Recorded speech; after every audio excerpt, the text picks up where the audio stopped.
लेकिन कभी कोई गलती हुई आपकी सेवा के दौरान जब आप पुलिस सेवा में थे? देख, गलती नहीं। अब कुछ लोगों ने एक इश्यू को बनाने की कोशिश जरूर की थी। बहुत प्रेशर आया कि इसका ये करो वो करो। मैं कहा नहीं करता यार, आपको जो करना है मेरे साथ कर दो, मैं इनके साथ मैं नहीं करूंगा, क्योंकि मैं नहीं मानता कि इन लोगों ने कोई दुश्मनी निकालने के लिए ऐसा किया है। आप प्रॉपर इंक्वायरी करें, इन्वेस्टिगेशन करिए, अगर गलत है तो आप दे दीजिए सजा।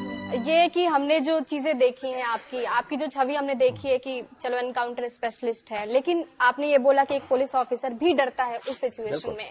लेकिन कभी कोई गलती हुई आपकी सेवा के दौरान जब आप पुलिस सेवा में थे? नहीं, गलती नहीं। अब कुछ लोगों ने एक इश्यू को बनाने की कोशिश जरूर की थी।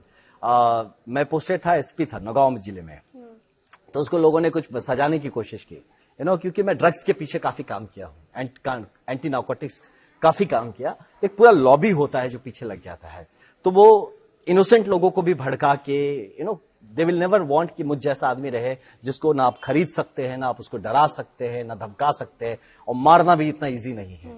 तो फिर ऐसे को हटवाओ कैसे भी, कुछ भी करके। तो वो एक इशू था जो मैं उसको गलती पर्सनल तो नहीं मानता, लेकिन I was covid positive then. I was nowhere in the scene, but मेरी एक टीम थी जो एएनएस एंटी नार्कोटिक स्क्वाड हमने क्रिएट किया था। They were doing fabulous work, बहुत शानदार काम किया। वो एक खोजबीन में गए थे जहां पे कहीं किसी के साथ उनका झगड़ा झपट होता है, जिसमें कि उसकी पिस्टल से, he was an old sub inspector 58 years, उसके पिस्टल से गोली चलती है, बंदे के पैर में गोली लग जाती है। तो इन लोगों ने उसको ऐसा सजाने का कोशिश किया कि वो स्टूडेंट लीडर था, इसको पुलिस ने जानबूझ के गोली मार दिया। तो लेकिन मुझे ये समझ नहीं आया कि लोगों ने सोचा उससे क्या दुश्मनी हमारी कि हम उसको गोली मारेंगे। सो ये चीजें पुलिस को फेस करना पड़ता है, जहां आपको किसी तरह से नहीं पकड़ के, यह लड़का ये घूस भी नहीं लेता है, ये अन्य किसी के साथ बदतमीजी भी नहीं कर रहा है, कुछ गलत कैसे पकड़ा जाए, इसको कैसे हटाया जाए, तो ऐसी चीजें सजाई जाती हैं।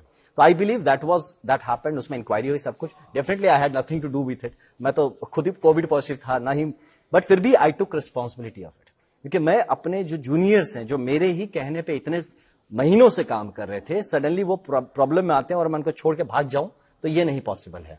आई टुक रिस्पॉन्सिबिलिटी। मुझे बहुत प्रेशर आया कि इसका ये करो वो करो। मैं कहा नहीं करता यार, आपको जो करना है मेरे साथ कर दो, मैं इनके साथ मैं नहीं करूंगा, क्योंकि मैं नहीं मानता कि इन लोगों ने कोई दुश्मनी निकालने के लिए ऐसा किया है। आप प्रॉपर इंक्वायरी करें, इन्वेस्टिगेशन करिए, अगर गलत है तो आप दे दीजिए सजा। तो उसमें फिर एक इंक्वायरी हुई, उन्होंने भी कहा यही बात कि नहीं, सबको सस्पेंड कर दो, ट्रांसफर कर दो, वो जो स्क्वाड तोड़ दो। मैंने कहा बस डन है, जो चाह रहे थे नार्कोटिक्स वाले वो तो करवा लिया उन लोगों ने, एंड दे डिड इट।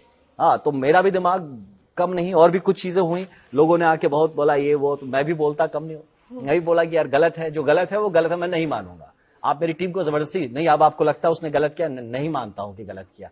अभी एक इंक्वायरी हुआ, वो भी एक ऐसे अधिकारी ने किया है जिनका ग्राउंड का उतना मैं मानता था कि वो समझ नहीं पाए उस बात को। ही वॉज नॉट, मतलब उनकी कैलिबर वो नहीं थी। मैं मानता हूं कि जो इस इंक्वायरी को करते हैं उनसे बेहतर लोग हो सकते थे जो करते। तो मैं बोला वही इन्वेस्टिगेशन होने दो, कोर्ट में जाने दो, ट्रायल होने दो, फिर आप फैसला करना। आप ये बेचारे जो अच्छा काम कर रहे हैं, आप इसका मनोबल तोड़ दोगे, कल कोई नहीं काम करेगा। और जितने ये नार्कोटिक्स का काम करने वाले जो गुंडे बदमाश होते हैं, वो चाहते हैं पुलिस का और जो सच्चे लोग हैं उनका मनोबल तोड़ दीजिए। वो अगर आपने तोड़ दिया, बस रास्ता साफ है।